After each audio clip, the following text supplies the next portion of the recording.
안녕하십니까. 사회복지실천기술론 기본이론 강의 제1강 강의를 시작하도록 하겠습니다.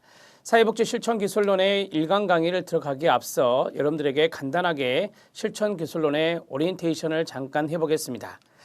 사회복지실천기술론은 실천론과 연관성이 많이 있다라고 말씀드렸는데요. 실천론 할 때 실천기술론이 조금 더 어렵습니다. 아무래도 다양한 모델을 알아야 여러분들이 문제를 풀 수 있기 때문에, 또한 고득점이 나오기 때문에 이 다양한 모델들을 숙지하는 것이 상당히 중요한 핵심 포인트가 됩니다.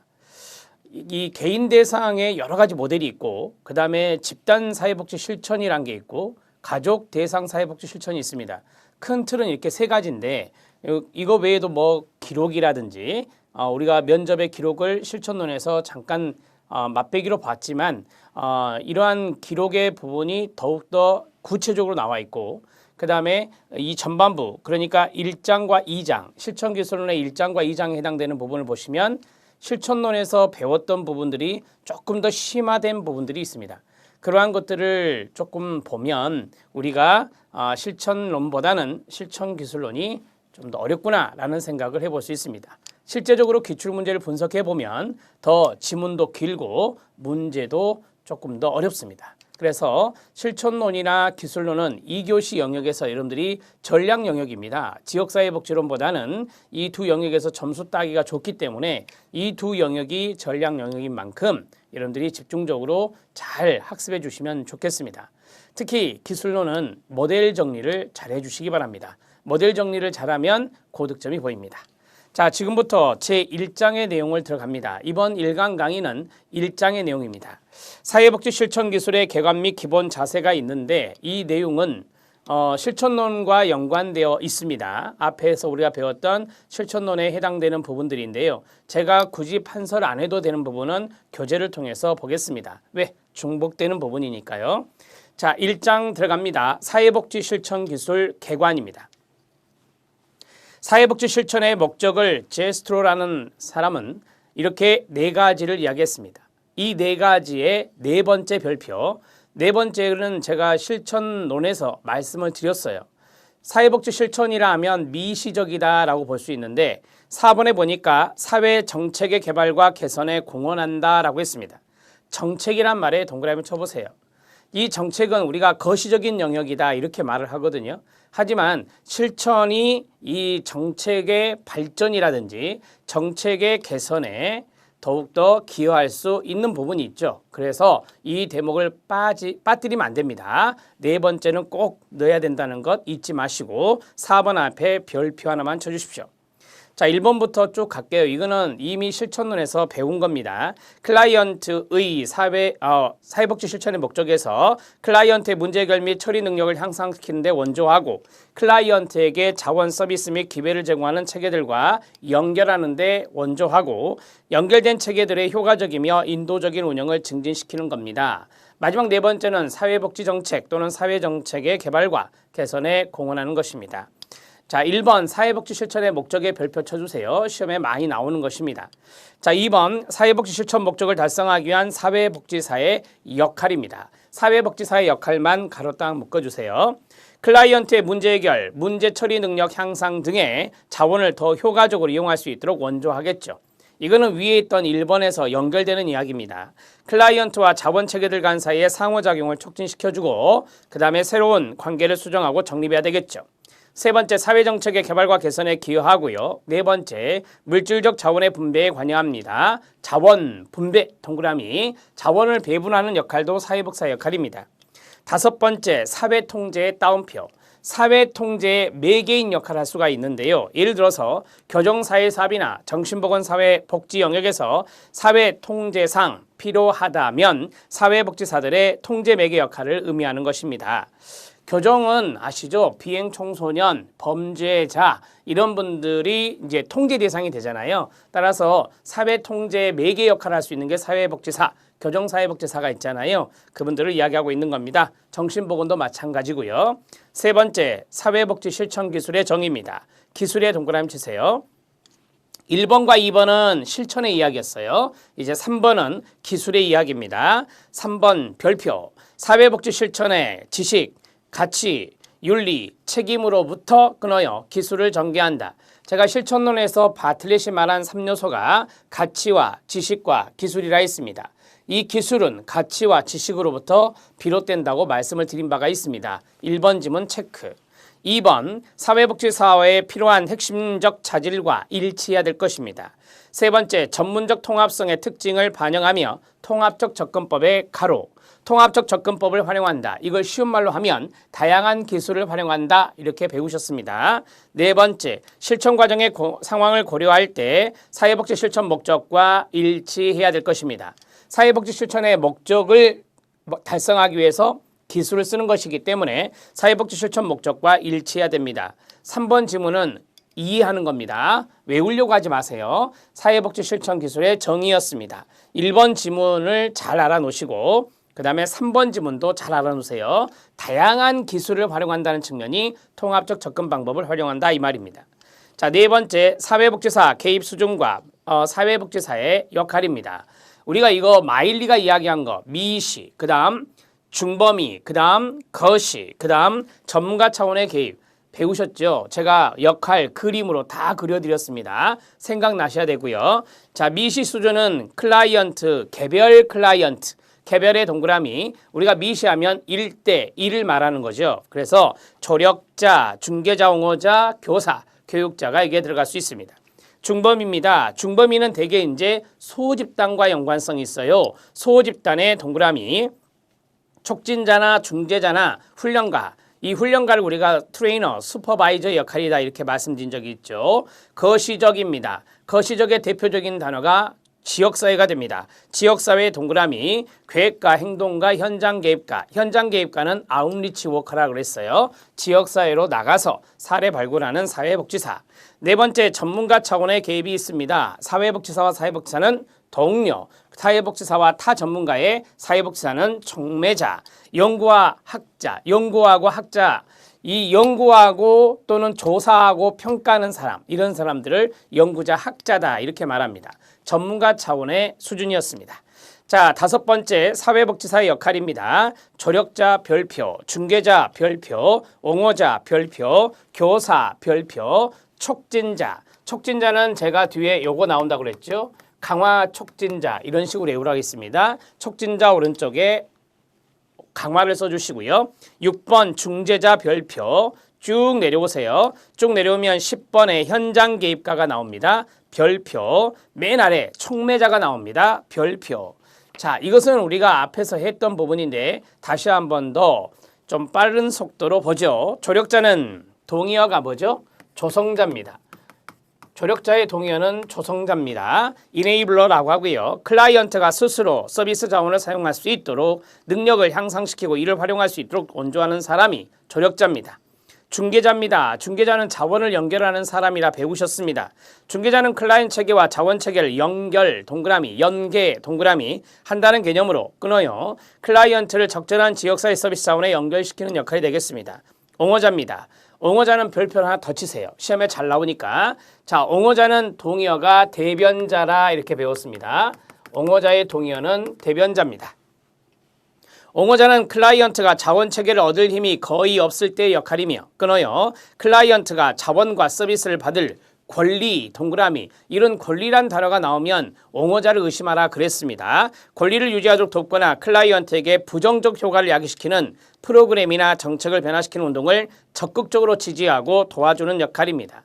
애드보케이터 옹호자였습니다. 교사 교육자입니다. 교사 교육자는 정보 제공이 중요하다 했습니다. 정보 제공의 가로, 정보 제공이나 가르쳐주는 역할이 중요한 내용이 되고 끊어요. 개별 클라이언트 차원에서 사회적 기능이나 문제 해결 능력을 향상시키는 데 도움이 되는 적절한 정보를 제공하며 정보 제공의 동그라미, 적응 기술을 익히도록 클라이언트를 가르치는 역할입니다. 가르치는 역할의 가로, 이런 거 나오면 교사 교육자입니다. 이상 네 가지가 개별 클라이언트 즉 미시 수준입니다. 미시적 동그라미 차원에서의 사회복지사 역할이었습니다. 자, 촉진자 들어갑니다. 촉진자는 기관 또는 조직의 차원에서 조직의 기능이나 상호작용과 직원들 간의 협조나 지지 정보 교환을 촉진시키며 조직 간의 연결망을 이거 나오네요. 강화시키는 역할이다. 강화에만 동그라미 치면 됩니다. 자, 넘기시고 중재자 들어갑니다. 메디에이터.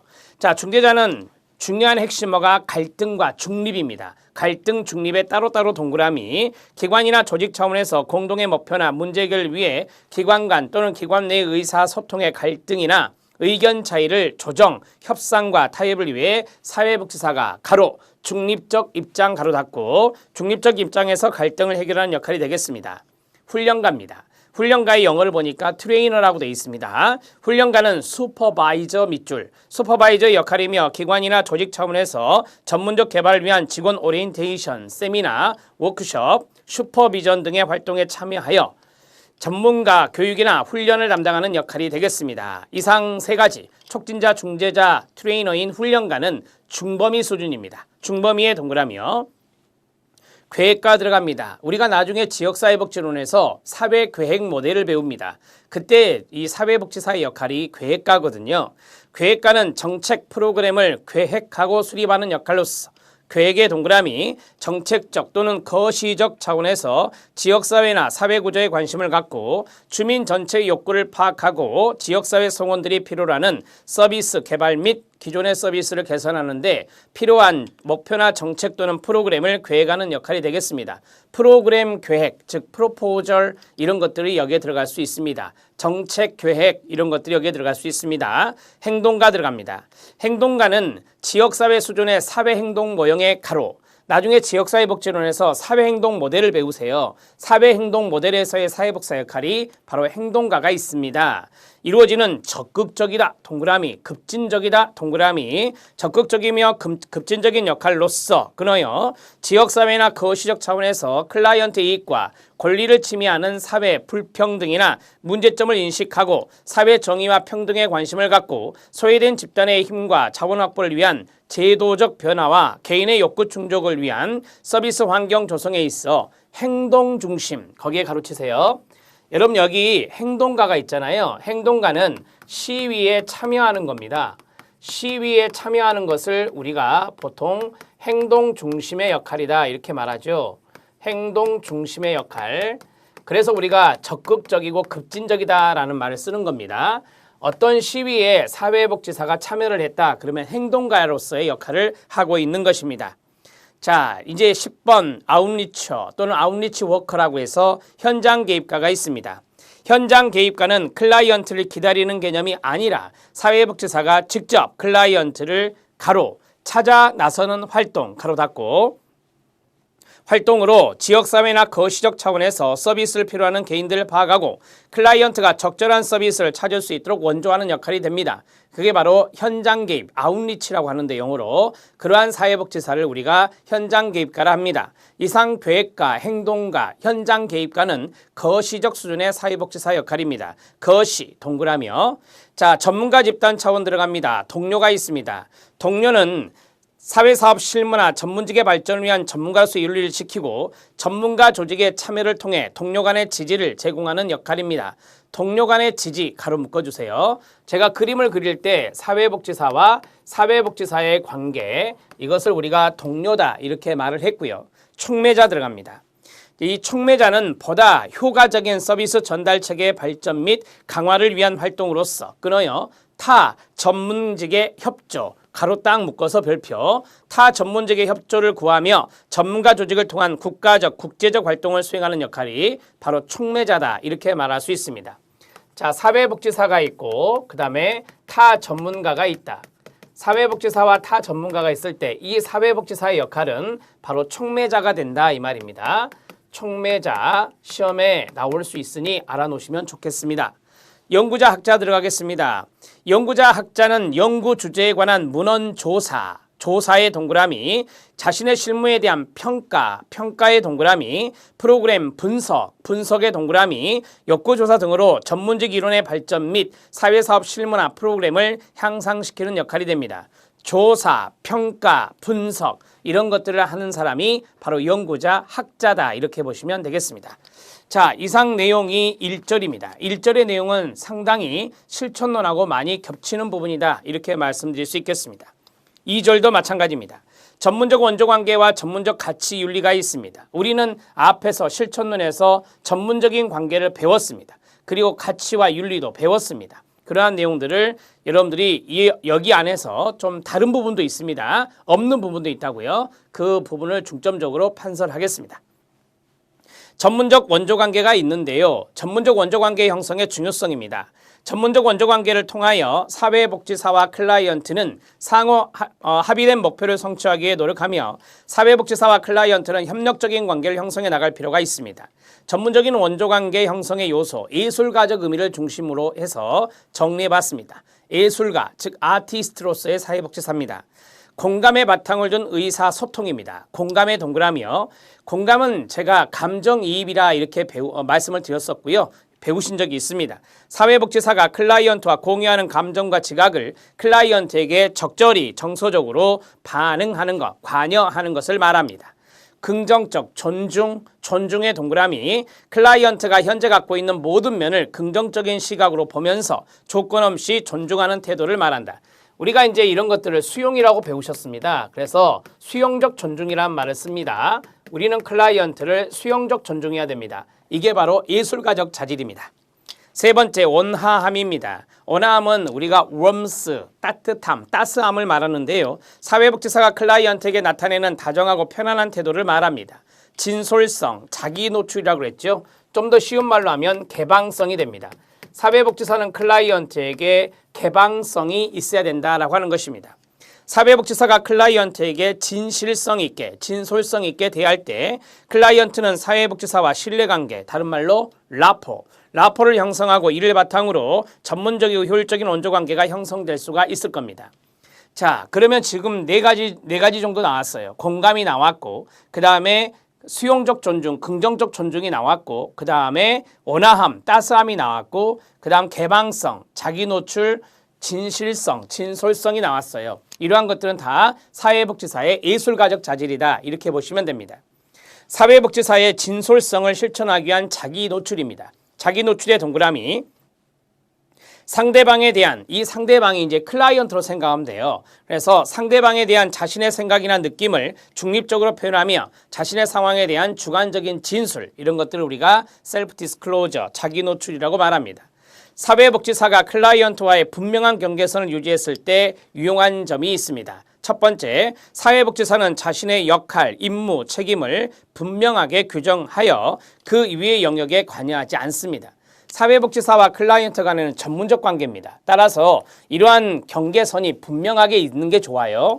자, 두 번째, 사회복지사는 시간과 자원을 효율적으로 활용할 수가 있고 클라이언트에 대한 실질적인 배려를 공식화할 수 있습니다. 공식화의 동그라미, 실천의 목적과 계약을 분명히 할 수 있을 겁니다. 따라서 클라이언트와 사회복지사 간의 경계가 모호한다, 밀착되어 있다든지 아니면 무관심으로 떨어져 있다든지 이러면 문제가 된다 이 말이에요. 사회복지사와 클라이언트 간의 전문적 관계 형성을 위해서는 분명한 경계선을 설정해라. 그래서 사회복지사는 전문가로서의 역할을 충분히 담당해야 될 것이다 라는 것을 이야기하고 있습니다. 자, 밑에 있는 참고는 여러분들이 말 그대로 참고입니다. 아, 이렇게 이런 것이 있구나, 또는 이런 거겠구나, 이렇게 이해만 하고 넘어가시면 충분합니다. 시험에 나온 바는 없습니다.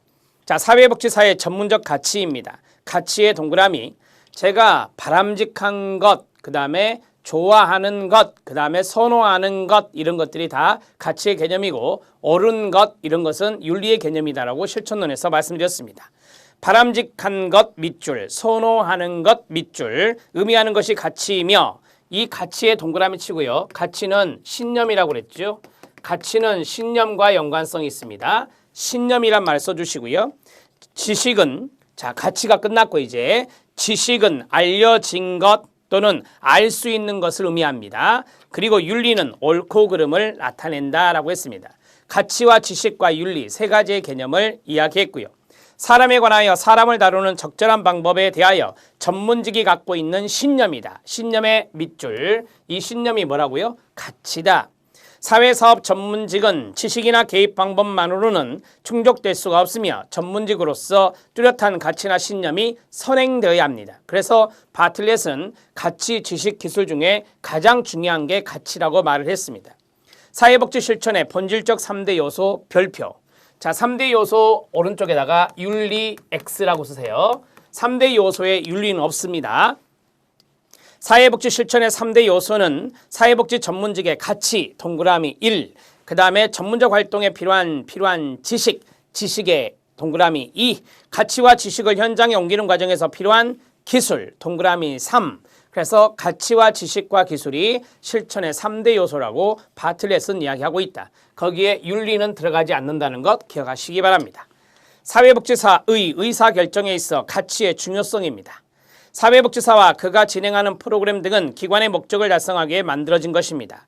기관의 성격에 따라 사회복지사의 의사결정이나 행동이 달라질 수가 있겠죠. 서비스의 목적과 우선순위에 관한 사회복지사의 결정은 끊어요. 가치 선택을 반영합니다. 그러니까 두 가지의 가치가 있다. 그러면 이것에 대해서 사회복지사가 판단하고 결정을 했을 때 가치 선택이라고 볼 수가 있겠는데요. 가치 선택은 전문가 훈련 필요하죠. 기관의 규범 필요하죠. 전문가의 역할 필요하죠. 사회복지사 개인의 선호도도 들어갈 수 있습니다. 이런 것 등에 의해서 가치 선택이 이루어질 수 있다. 서비스 기관은 항상 시간과 자원이 부족하기 때문에 사회복지사는 시간과 자원을 적절히 배분해야 될 것입니다. 경험에 기초한 사회복지 지식은 한계가 있습니다. 지식은 한계가 있다는 거 동의하시죠? 한계가 있고 끊어요. 실천에 필요한 이론이 상대적으로 부족하기 때문에 사회복지사는 이론 접근이나 양식을 적용할 때 개인적인 가치 선호도에 의존할 수가 있습니다. 아무래도 우리는 인간을 대상으로 사회복지사도 사람이고 클라이언트도 사람입니다. 따라서 이러한 개입적인 측면에서 사회복지사의 가치관이 어느 정도 반영될 수가 있어요. 그게 바로 개인적인 가치 선호도라고 하는데요. 그러한 것들에 의존할 수가 있다라고 하는 것입니다. 그 이유는 뭐냐? 한계가 존재하기 때문에 그래요. 지식이나 이론에 한계가 있기 때문에 사회복지사 개인의 가치 선호도에 의존할 수도 있다라는 것을 이해하시면 됩니다. 세 번째, 사회복지사의 윤리 강령 기능이 있습니다. 거기에 별표 쳐주시고요. 자, 이 윤리강령은 우리가 실천론에서 쫙 봤습니다. 그런데 이 윤리강령의 기능적인 부분들은 여러분들이 안 보셨어요. 실천론에서. 자, 윤리강령의 기능에 동그라미 치고요. 첫 번째, 윤리강령은 사회복지사가 스스로 자기를 규제함으로써 사회복지의 전문성을 확보하고, 여기서 끊어줘요. 그 다음 외부의 규정으로부터 보호해주며 끊어주시고요. 전문직의 사명이나 방법론과 관련된 규범 수립의 기준을 제시한다라고 했습니다. 거기 밑줄이 있잖아요. 거기 밑줄에 보면 법적 제재가 있습니다. 여러분, 이 윤리강령은 법이 아닙니다. 따라서 사회복지사를 법적으로 제재하는 게 아닙니다. 법적 제재가 아닌 사회적 제재를 가할 수 있다. 사회복지윤리위원회라는 게 있어요. 그래서 사회복지윤리위원회 차원에서 제재를 할 수 있는 걸 우리가 사회적 제재라고 하거든요. 그러나 법적인 제재는 윤리강령을 통해서 이루어지는 게 아니다. 이것을 꼭 알아놓으세요. 자, 2번 사회복지 실천 현장에서 윤리적 갈등, 동그라미, 갈등을 해결하는 지침이나 원칙이 될 수 있는 게 윤리강령이죠. 그 다음에 세 번째, 사회복지사의 자기규제를 통해 클라이언트를 보호할 수가 있습니다.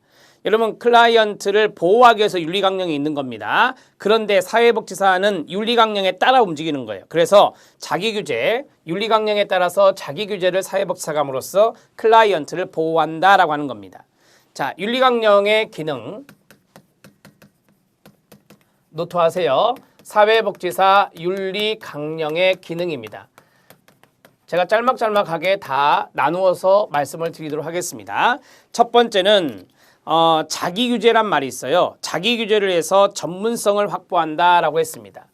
사회복지사의 자기규제를 통해서 사회복지 전문성을 확보한다. 그냥 전문성 확보로 할게요. 전문성 확보를 한다. 이것만 있는 거 아니었죠. 두 번째, 사회복지사의 자기규제를 통해서 클라이언트를 보호하는 기능도 있다라고 했습니다. 자, 세 번째, 외부의 규정으로부터 외부로부터 보호하는 기능이 있습니다. 외부로부터 보호하는 기능이 있습니다. 그러니까 사회복지사 윤리강령은 사회복지 전문직을 보호하는 기능이 있습니다. 자, 그 다음에 전문직의 사명, 방법론, 규범 수립 기준 이런 거요. 자, 전문직의 사명이라든지 그 다음에 규범 수립의 기준입니다. 규범 다시 사명과 규범 수립의 기준을 제시해 주는 것이 사회복지사 윤리강령이다. 자, 마지막 5번 하나만 더 할게요. 거기 보면 윤리적 갈등 딜레마가 있잖아요. 네, 윤리적 갈등에 대한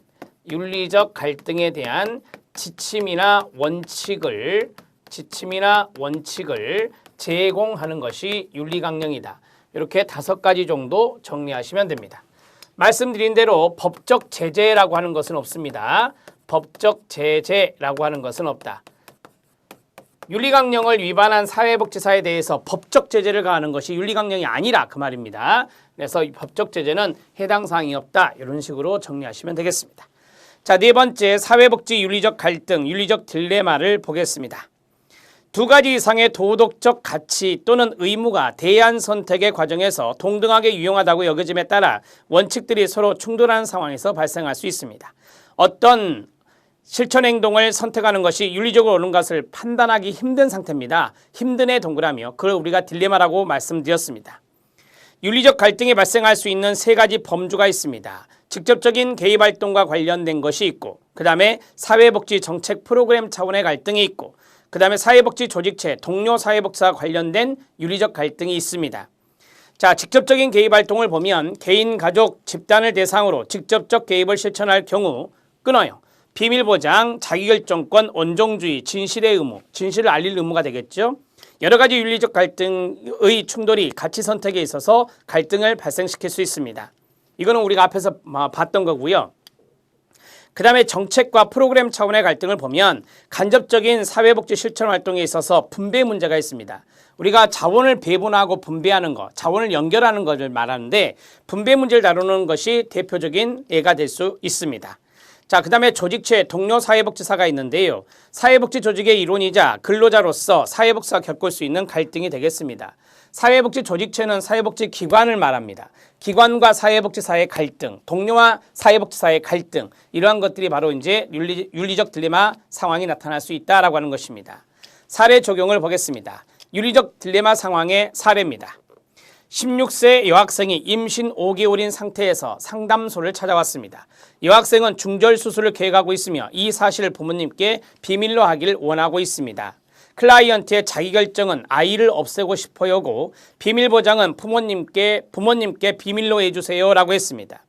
이럴 때 사회복지사는 진실을 말할 것인가, 아니면 비밀 보장을 할 것인가, 아니면 클라이언트의 자기결정권을 존중해 줄 것인가, 이 3가지가 충돌하고 있습니다. 이럴 때 윤리적 갈등에 직면할 수 있다라고 하는 것이 바로 딜레마 상황의 사례가 되겠습니다.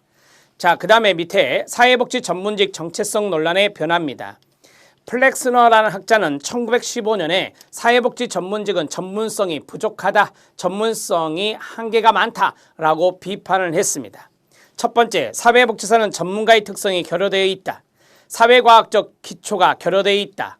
독자적이고 명확한 지식체계에 전수할 만한 전문기술이 결여되어 있다. 정부의 책임 아래 실시되는 교육, 전문적 자격제도가 없다. 전문적인 조직체가 없다. 전문적 실천에 대한 강령이 없다. 엄청 이 플렉스라는 학자는 바로 사회복지가 전문성이 엄청 부족한 이러한 분야다라고 하는 것을 지금 강조하면서 비판하고 있습니다. 이러한 것들은 우리가 실천론에서 역사에서 배웠죠. 그 이후에 많은 변화가 있었습니다. 미국의 사회복지 전문학교가 생겼고 미국 사회복지사 협회가 설립되게 되고요. 그 다음에 메리 리치몬드 여사의 사회진단이라는 책이 저술되고 이러한 많은 변화가 이 플렉스너의 비판 이후에 일어났다는 것을 여러분들은 알고 계실 겁니다. 플렉스너 비판 이후의 변화입니다. 플렉스너의 비판 이후에 미국 사회복지계 내부에서 지속적인 논쟁이 있었고 사회복지직을 하나의 전문직으로 정립하기 위한 노력이 다양한 형태로 표출되어 왔습니다. 양가로 2번 별표 그린우드라는 학자는 전문직의 속성이라는 글에서 전문직의 속성을 5가지로 이야기합니다. 지식, 문화, 사회적 승인, 윤리강령, 권위, 이 5가지가 또 시험에 출제된 바가 있습니다. 그리고 그린우드는 사회복지직은 이미 전문직이라 규정하고 계속 전문직화를 추구해 나가는 과정 속에 있다고 평가하게 됩니다. 자, 여기 그린우드라는 그린 우드라는 학자는 전문직의 속성을 이야기할 때 지문승강권, 암기법입니다. 자, 지문승강권을 꼭 외워주세요. 지식입니다. 문화고요. 그 다음에 승인입니다. 윤리강령을 말하고요. 권위를 말합니다. 이 5가지입니다. 우리 시험에 나왔던 게 관념적 철학입니다. 최근에는 이것을 박스형 문제로 해서 모두 다 맞는 것으로 나왔었습니다. 그러나 관념적 철학에서 틀린 지문도 나온 적이 있습니다. 관념적 철학은 해당 사항이 없습니다. 자, 전문적인 지식, 동의어가 이론이 됩니다. 전문직의 문화, 그 다음에 이거는 사회적인 승인입니다. 사회적인 승인의 동의어는 사회적 인가, 사회적 인정이 동의어가 됩니다. 이 강령은 윤리강령이 되겠습니다. 윤리강령, 그 다음에 마지막 권위입니다. 전문가적인 권위는 바로 힘과 연관성이 있습니다. 자, 그린 우드가 말한 전문직의 속성 5가지도 잘 정리하시면 되고 암기하는 방법은 지, 문, 승, 강, 권이 되겠습니다. 꼭 외우십시오. 동의어도 알아놓으시고요. 자, 여기까지 2절 내용이 마무리되었습니다. 자, 이제 제3절 전문사회복지사에게 필요한 핵심적인 자질을 보도록 하겠습니다. 효과적인 사회복지사와 클라이언트의 관계입니다. 효과적의 동그라미. 사회복지사와 클라이언트가 서로 신뢰하고 존중하는 경우 긍정적 존중, 수용적 존중을 말씀드렸었죠. 클라이언트가 무엇을 기대할 수 있으며 원조 과정에서 클라이언트가 어떻게 기여해야 하는지에 대해 분명히 듣는 경우 적극적 경청. 사회복지사가 따뜻하고 진실하며 성실한 클라이언트 경험에 대해 공감을 표현하는 것. 공감의 동그라미. 사회복지사에 적절한 정서적 관여가 들어갑니다. 사회복지사가 원조 과정에 클라이언트의 삶에 있어 중요한 타인을 적극적으로 참여시키기 노력하는 경우 중요한 타자, 타인과의 상호작용입니다. 제가 지금 밑줄 친 거 있죠. 그 밑줄 친 것을 사회복지사가 해야 한다는 거예요. 그랬을 때 클라이언트의 관계가 좋아질 수 있다. 효과적이 될 수 있다라고 하는 것입니다. 물론 이거 외에도 많이 있겠죠. 지금 4가지 정도만 서술해 놓은 겁니다. 사회복지 실천의 전문적 기반입니다. 2번 별표 시험에 많이 나오는 것이고요. 크게 보면 과학자로서의 사회복지사가 있습니다. 이 사이언티스트의 자질을 갖고 있는 거고요. 그 다음에 넘기면 2번 아티스트로서의 사회복지사, 예술가의 동그라미요. 이 2가지를 나누어서 시험 문제 출제한 적이 있습니다. 그럼 여러분들은 이 2가지를 구분하는 노력이 가장 먼저 중요하겠죠. 아주 간단합니다. 쉬워요. 어디가 그 판단의 기준이냐면 과학자로서의 사회복지사 옆에 제가 밑줄 쳐놓은 거 있죠. 읽으세요. 시작. 지식이나 이론의 겸비는 과학자적 요소이다. 아, 그렇다면 과학자라고 한다면 블라블라 지식 또는 블라블라 이론으로 끝나게 되면 이것은 과학자로서의 사회복지사구나 이렇게 알면 된다. 그럼 나머지는 뭐냐? 예술가다 그 말이에요. 자, 보겠습니다.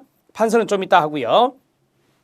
사회복지사는 클라이언트와 상호작용을 하고 서비스를 제공하기 위해 가슴과 머리를 모두 활용해야 됩니다. 가슴은 뭘까요? 예술가고요. 머리는 뭘까요? 네, 과학자가 됩니다. 기본적으로 예술적 능력을 갖고 기초 지식을 끌어내고 다양한 기법을 활용하는 사회복지사는 학습하면서 전문가적 능력을 쌓아갑니다. 사회복지사는 다음과 같은 방법을 활용할 때 과학적이라 말할 수 있습니다. 과학적의 동그라미요. 사람들의 사회적 기능을 나타내는 자료를 수집하고 조직화하고 분석합니다. 자, 거기에 보면 자료 분석, 자료 수집, 조직화, 분석이 있잖아요. 자료 수집에 동그라미 치고요. 분석에 동그라미 치세요. 새로운 기법을 만들고 새로운 실천 지침을 형성하고 새로운 프로그램과 정책을 개발하기 위해 관찰, 경험, 공식적 연구를 활용합니다. 공식적 연구 활용에 밑줄 쳐주세요. 사회복지 개입을 안내하는 계획과 개념적 증거틀을 세우기 위해 기초가 되는 자료를 활용합니다. 기초가 되는 자료 활용에 밑줄 쳐주세요. 사회복지 개입이 사람들의 사회적 기능 수행에 영향을 미치는 영향을 객관적으로 검토합니다. 객관적 검토에 밑줄 쳐주세요. 전문직에서 다른 사람들이 설명하는 아이디어, 연구, 실천을 교환하고 비평적으로 평가합니다. 비평적 평가에 밑줄 쳐주세요. 지금 제가 밑줄 친 거 있죠. 동그라미 친 거. 이게 다 과학자적인 요소거든요. 그런데 그러한 것들을 우리가 쉽게 잡을 수 있는 게 뭐냐면 거기 밑에 제가 밑줄 쳐놓은 거 있죠. 동그라미 1번 밑줄, 동그라미 2번 밑줄이요. 그게 시험에 나온 지문이에요. 따라서 그 부분을 잘 보시면 됩니다. 과학적 지식의 원천입니다. 사회복지는 개인, 가족, 집단, 지역사회, 조직체를 대상으로 하므로 폭넓은 과학적 지식을 요구되는데 사회복지사에게 요구되는 과학적 지식이 있습니다. 첫 번째, 사회적 조건과 사회 문제에 관한 지식, 지식만 동그라미 치세요. 맨 마지막 제가 말씀드렸잖아요. 블라블라 지식 또는 블라블라 이론 끝나면 과학자다. 사회 문제와 인간의 문제들의 관련성에 대한 이해가 필요하고요. 국가 차원의 사회복지 서비스 경향에 따라 정부, 정치, 경제체제의 신념, 가치, 조직을 이해해야 합니다. 사회정책과 프로그램에 관한 지식, 지식의 동그라미, 프로그램의 사회정책 반영 원칙에 따라 정책 위반자의 가치, 신념, 판단을 이해하고 서비스 수혜자, 제공자, 프로그램을 이해해야 합니다.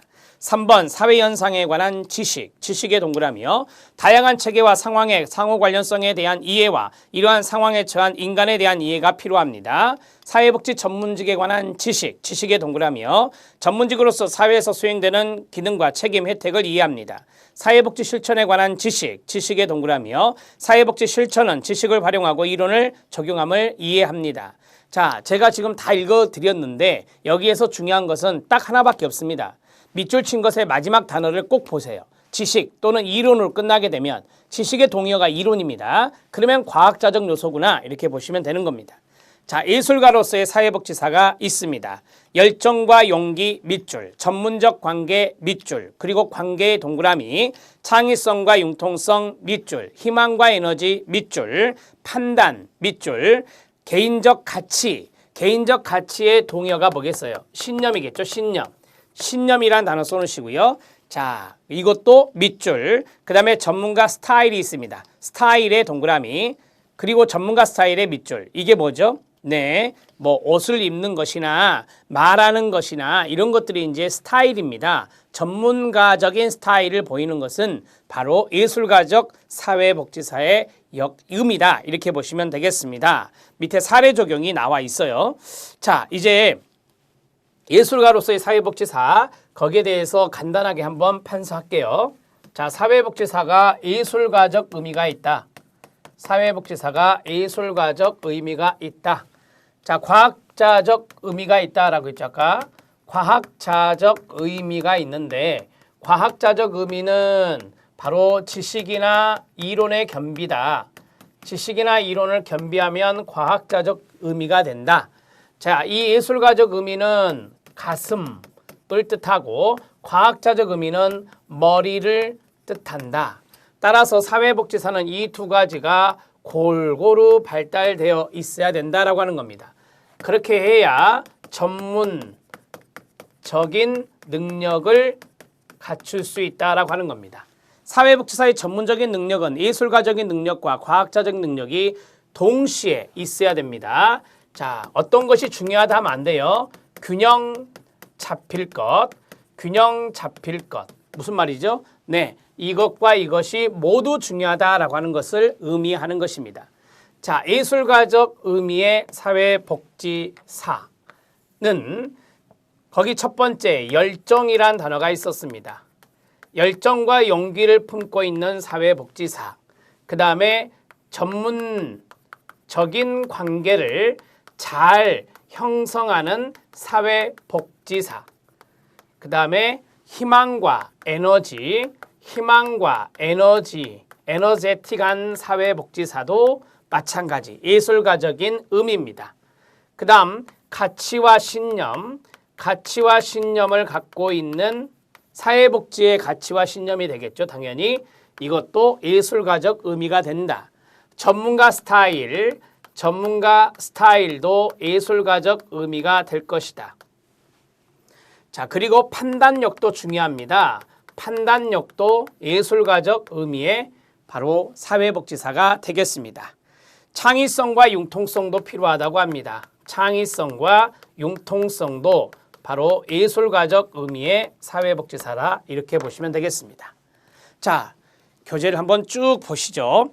열정과 용기 들어갑니다. 효과적인 사회복지 실천의 필수 조건은 사회복지사의 열정입니다. 열정의 밑줄.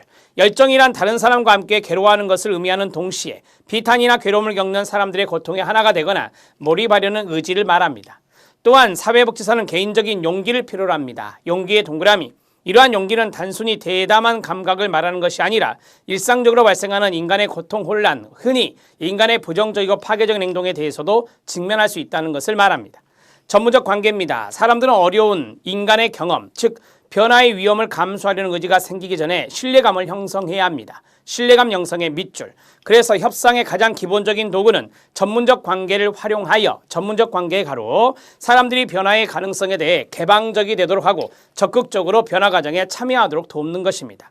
창의성과 융통성입니다. 창의성은 클라이언트 상황이 독특하고 항상 변하기 때문에 중요합니다. 융통성도 창의성의 차원이라 보시면 되겠습니다.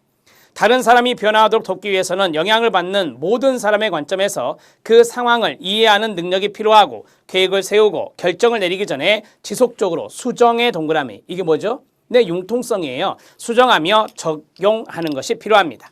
희망과 에너지입니다. 변화가 불안을 초래하거나 고통스럽게 보일 때 클라이언트가 변화를 위한 활동에 동기부여, 동기유발이요, 동기의 동그라미, 동기와 의지를 가질 수 있도록 하기 위해 사회복지사는 클라이언트와 상호협력으로 클라이언트의 문제, 상황이 개선될 수 있다는 희망의 동그라미, 희망을 전달해 줄 수 있는 의사소통 능력이 있어야 됩니다. 클라이언트 동기를 증진시키는 데 결정적으로 중요한 사회복지사의 두 가지 특징이 바로 희망과 에너지다라고 했습니다. 이 희망과 에너지를 통해서 클라이언트에게 동기부여가 가능하다라고 하는 거죠. 그러한 것들을 노트하시면 되겠고, 판단 들어갑니다. 클라이언트 상황에 대한 사정의 동그라미, 어세스먼트가 되겠죠. 대안적인 해결책 제시, 원조 과정의 계획, 변화활동 수행, 서비스 종료 또는 종결을 결정하는 모든 과정에서 사회복지사는 판단 내리기가 쉽지 않습니다. 원조는 클라이언트에게 필요한 서비스가 사회복지사 능력을 벗어나는지에 대한 판단을 내는 것도 포함되겠죠. 궁극적으로 전문가의 판단의 가로 사회복지사의 명확하고 날카로운 사고력에 달려 있습니다. 실천 지혜 속에서 성숙하기 위해서 사회복지사는 분석적이고 반성적이어야 됩니다. 이 반성적인 뭔지 아시죠? 자기 성찰, 성공뿐만 아니라 실패로부터의 학습도 개방적이어야 됩니다. 자, 여기에서 우리가 판단력이라고 그랬는데요. 판단력은 분석적이고 반성적이어야 된다라는 말이 있습니다.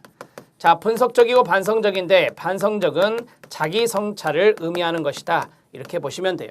만약에 시험에서 자기 성찰이 나왔다 그러면 예술가적 의미가 된다 이 말이에요. 개인적 가치 들어갑니다. 이 개인적인 가치는 사회복지사가 가지고 있는 전문적인 가치관을 말하는데 이 네 가지만 있는 게 아니겠죠. 많이 있겠죠. 첫 번째, 기본적 권리에 대한 존중, 사회적 책임감, 개인적 자유에 대한 헌신성, 자기결정에 대한 지지입니다. 이 자기결정은요, 클라이언트의 자기결정권을 말하는 거예요. 모든 인간은 생활상의 목표를 달성하고 문제를 예방하거나 경감시키며 인간으로서 완전한 잠재력을 실현시키는 데 도움이 될 자원과 서비스에 대해 동등한 접근성을 가져야 됩니다. 자, 이게 바로 이제 사람에게 있는 기본적인 권리 아닙니까? 기본적인 권리에 대해서 존중해 줄 필요가 있다. 사회복지사의 가치관이 그래야 돼요. 그 다음에 사회적 책임감입니다. 가족, 교육, 정보, 사회복지와 같은 사회제도는 인간 욕구에 관해 인간적이고 반응적이어야 됩니다. 개인적 자유에 대한 헌신성입니다. 사람들 사이에는 상당한 편차가 있다는 것을 인식하고 이 편차가 다른 말 뭐죠? 독특성 아닙니까? 그 성원들에게 사회적 통제를 최소화해야 될 것입니다.